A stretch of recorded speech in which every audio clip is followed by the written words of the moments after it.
दुनिया में लोगों को डर लगता है, ये बड़ा होगा तो मेरा क्या होगा, भारत बड़ा होगा तो हमारा स्थान कहां रहेगा, इसलिए लागू करो टैरिफ। हमने तो कुछ किया नहीं भाई, जिसने किया था उसको पुचकार रहे, क्योंकि ये साथ रहेगा तो भारत पर थोड़ा दबाव बना सकते हैं। सात समंदर पार आप लोग हैं, हम यहां पर है, कोई संबंध तो आता नहीं, लेकिन डर लगता है। अब आज के तथाकथित बहुत बुद्धिवादी लोग इसका सबूत मांगेंगे। अब सबूत क्या देना भाई, इतनी पुरानी बात, उस समय कोई लिखता नहीं था, भारत के ज्ञान में ही ये बात है कि ऐसे होता है, इसलिए इसमें लिखने लायक भी कुछ नहीं। तथागत जैसी तपस्या करे तो वैसे ही होगा, इसलिए किसी ने लिखा नहीं होगा। परंतु संदेश तो पक्का है कहानी का। हम अगर सबको अपना मानते, हमारे अंदर बैर नहीं है तो कोई हमारा वैरी नहीं है। और आजकल पर्यावरण के लोग यही कहते हैं, सर्प मित्र होते आजकल। पहले तो सांप कोई भी हो, कैसा भी दिखे, मारो उसको, क्योंकि डर था, हमारे मन में डर था काटेगा। अब वो ज्ञान के कारण वो डर चला गया तो लोग कहते नहीं भाई सब सांप विषैले नहीं होते।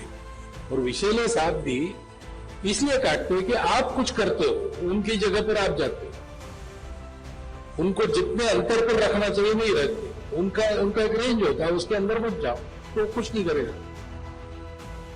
गलती से आ गया आपके रास्ते में तो चुपचाप पकड़ो और जंगल में छोड़ दो। ये आजकल हो गया। क्यों हो गया? क्योंकि मनुष्य ने अपने उस भौतिक ज्ञान के कारण थोड़ा सा भेदभाव सृष्टि के प्रति अपना कम किया। तो अगर हमारे मन में ये अपनापन है तो सुरक्षा का प्रश्न ही नहीं, क्योंकि कोई भी हमारा वैरी नहीं।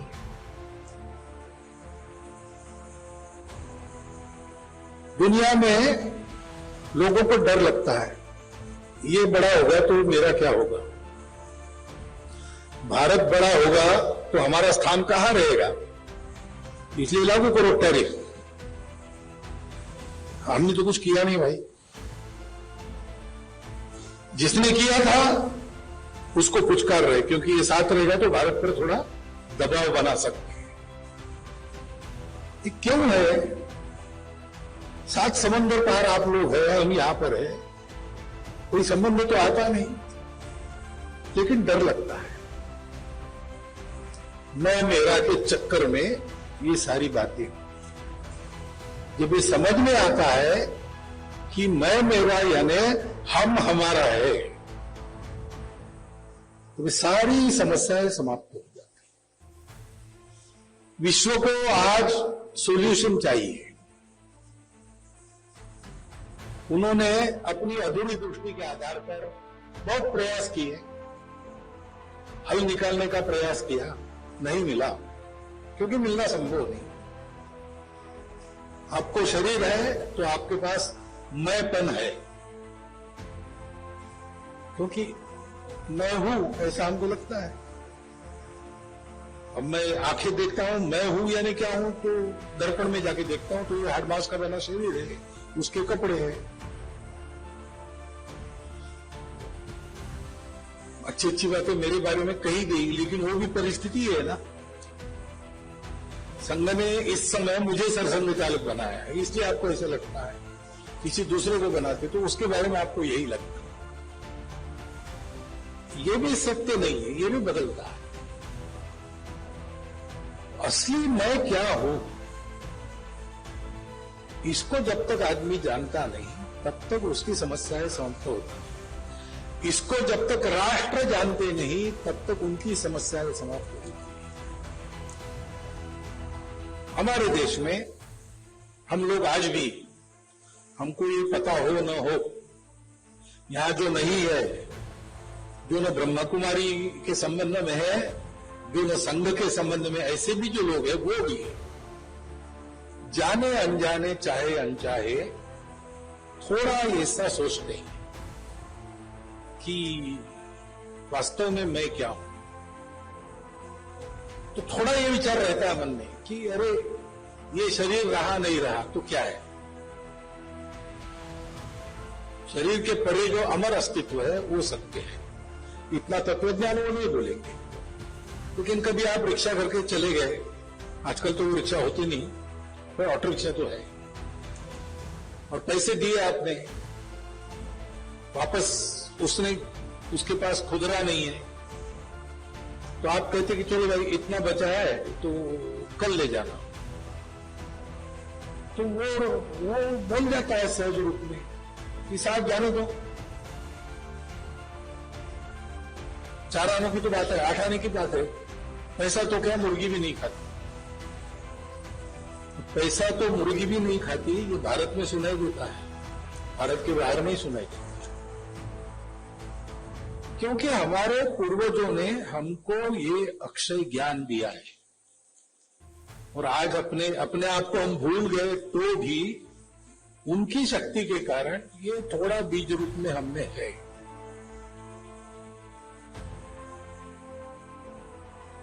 और राष्ट्र के नाते भी भारत अपने आप को जानता है। भारत कहता है कि हम एक बड़े देश है और हमको बड़ा बनना है, भरपूर बनना है, लेकिन किस लिए भरपूर बनना है, हमारा काम क्या है? वो कहता है कि हमको इसलिए बनाया गया कि समय समय पर ये जो मनुष्य के विचार में कमी होती है, जोड़ने वाले तत्व की, आत्मा की, उसको पूरा करने के लिए हमको एक देश के नाते जीना है, बड़ा बनना है, भरपूर बनना है। क्योंकि विश्व का स्वभाव है, सही बात कोई एक फटेहाल आदमी आपको आकर यही बात बताई जो मैं बोल रहा हूं, तो आप नहीं सुनेंगे। वो बोलने वाला कौन है, क्या है? मैं बोल रहा हूं तो आप सुन रहे हैं, क्योंकि मुझे आज कुछ बना दिया है। समझे, से दुनिया भी जो बना है उसका मानती है, तो इसलिए भरपूर बनना है। लेकिन भरपूर बन के क्या करना है? बाकी लोग भरपूर बन के क्या करते हैं? जो भरपूर है उनको कम करके अपने आप को बढ़ाने में लगते हैं, लूट खसोट चलती है, आक्रमण करते हैं, अपने शक्ति के मद में दुर्बलों को दबाते हैं। भारत ने अपने आप को पहचाना, भारत कहता है हम इसके लिए नहीं है।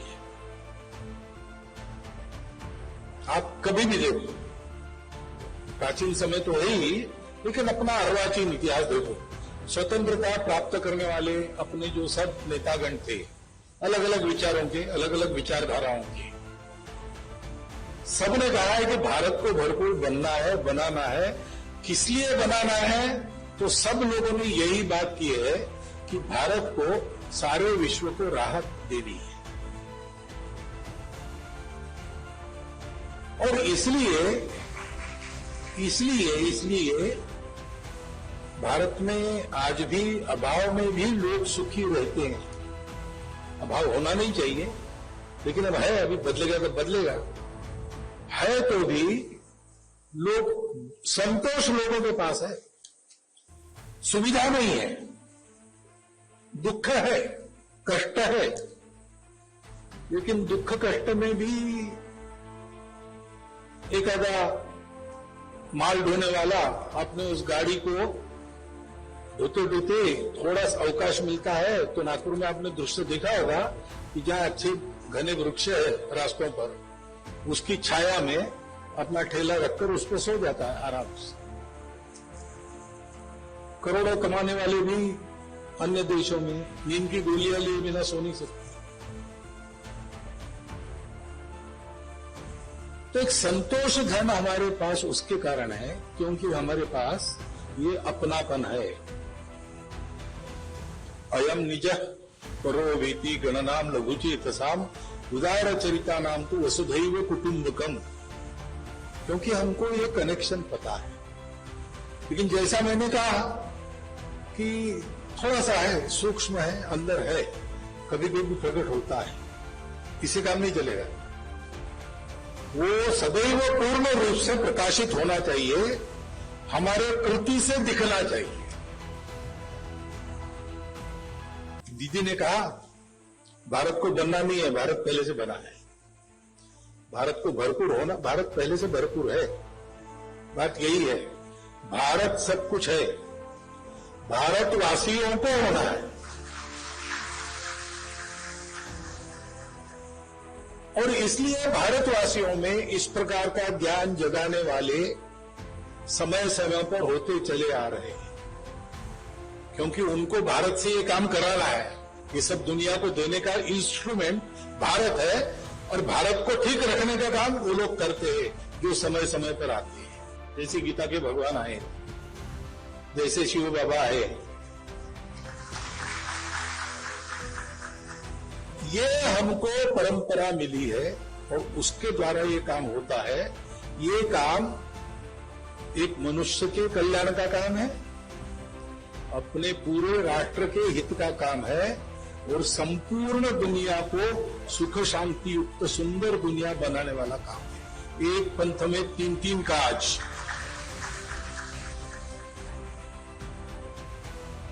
अब इस दिशा में हम लोग काम करने के लिए लगे, तो व्यक्ति की प्रकृति होती है, प्रकृति के ऊपर उठता है, तब वो ये सारा अनुभव होता है। जो मैं बोल रहा हूं वो अनुभव में आता है और आदमी का जीवन बदल जाता है। लेकिन तब तक तो प्रकृति होती है, तो प्रकृति विविध है, रुचि विविध है। किसी को कोई पसंद आता है, कोई किसी का गाना पसंद आता है, किसी को किसी का गाना पसंद आता है। कोई क्लासिकल म्यूजिक के दर्दी लोग है, किसी को वो समझ में नहीं आता, उसको भावगीत सुनना है, सुगम संगीत सुनना है।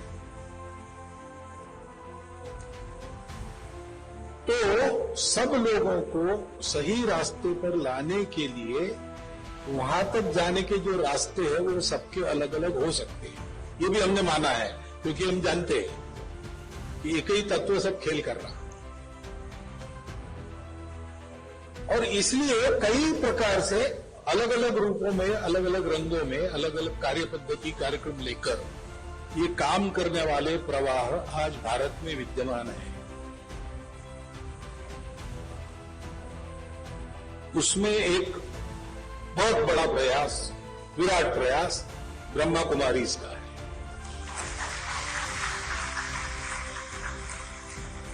हम लोग भी अंदर के इस अपनापन को जगाने का काम ही कर रहे हैं। रास्ता थोड़ा अलग है, कार्यक्रम थोड़ा अलग है, उद्देश्य एक ही है और बहुत ज्यादा मिलता है आपके। जैसे आपने कहा कि आप पूर्णतया स्वावलंबी है, जो कुछ होता है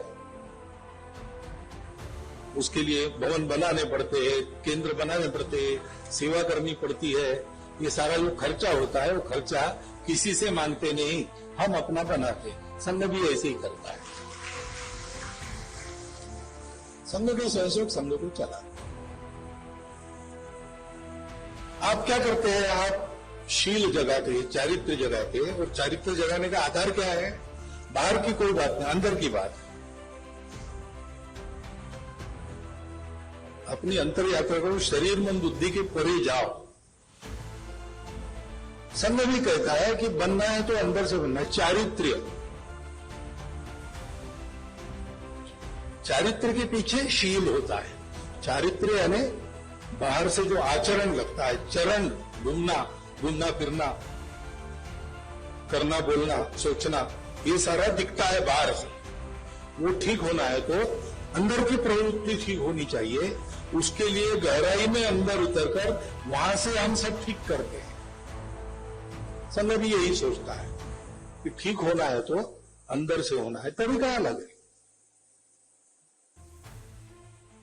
और आज आवश्यकता दुनिया की है कि भारत भरपूर, फिर से भारतवासी भरपूर और ज्ञानयुक्त होकर अपने अपने जीवन से सबको सिखाए। तो पूरे भारत को ऐसा होना है तो आज की तारीख में 142 करोड़ लोगों का देश है, इतनी सारी भाषाएं, इतनी सारी विविधता, इतने सारे पंथ संप्रदाय सब है, तो करने वाले भी उतने सारे हैं। केवल संघ नहीं, केवल ब्रह्म कुमारी नहीं, और भी है। तो एक ही उद्देश्य को लेकर अपने अपने कार्यक्रम रंग रूप लेकर काम करने वाले सब लोगों को परस्पर पूरक होना आवश्यक है। मिल नहीं जाना, अपना अपना काम अपने तरीके से करना,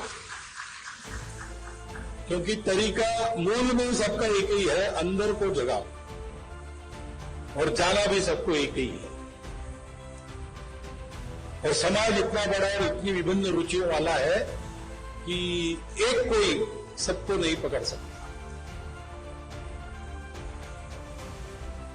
तो अपने अपने तरीके से जिन जिन को हम बना सकते हम बनाएं, सब मिलके एक ही रास्ते पर एक ही मंजिल पर जाने वाले हैं, अपने अपने तरीके से ये ध्यान में रखकर परस्पर सहयोगी बनकर चले, परस्पर बाधक न बने। ऐसी अगर इस देश की ये सज्जन शक्ति चलती है तो ये जो राहत चाहिए दुनिया को और उसको देने वाला भारत यानी भारतवासी खड़ा होना है, वो काम बहुत जल्दी संपन्न होगा। इसी भावना से बहुत दिन से मैं सुन रहा था ब्रह्मा कुमारी के बारे में, और बाद में संपर्क में भी आ गए, प्रत्यक्ष भेंट होने लगी। तो मैं आऊंगा ऐसा मैं कहते रहा, लेकिन समय लगता है हमको समय निकालने में। तो यहाँ नागपुर के केंद्र में आज आया हूं, और जैसा आपको बताया गया, अबू आने का भी निमंत्रण मुझे मिला है। मैंने कहा है कि 26 के मार्च में अगर आप हमको बताएंगे तो 27 में हम कोई सुविधा का दिनांक देखेंगे अथवा आपका कार्यक्रम का भी वो देखेंगे, और वहां मैं आऊंगा। मैं आऊंगा कुछ आशीर्वाद देने के भाव से नहीं आऊंगा, क्योंकि मैं जानता हूं मेरी पात्रता नहीं है, वो साधना करने वालों की होती है, दीदियों की है, भैयाओं की है, मेरी नहीं है। मैं आऊंगा सीखने के लिए, देखने के लिए, और ये कहने के लिए कि अपने अपने रास्ते से चलकर हम सबको एक ही लक्ष्य तक सबको पहुंचाना है। इतना ध्यान में रखिए। इतनी ही एक विनंती आपके सामने रखता हूं और मेरी 4 शब्द समाप्त।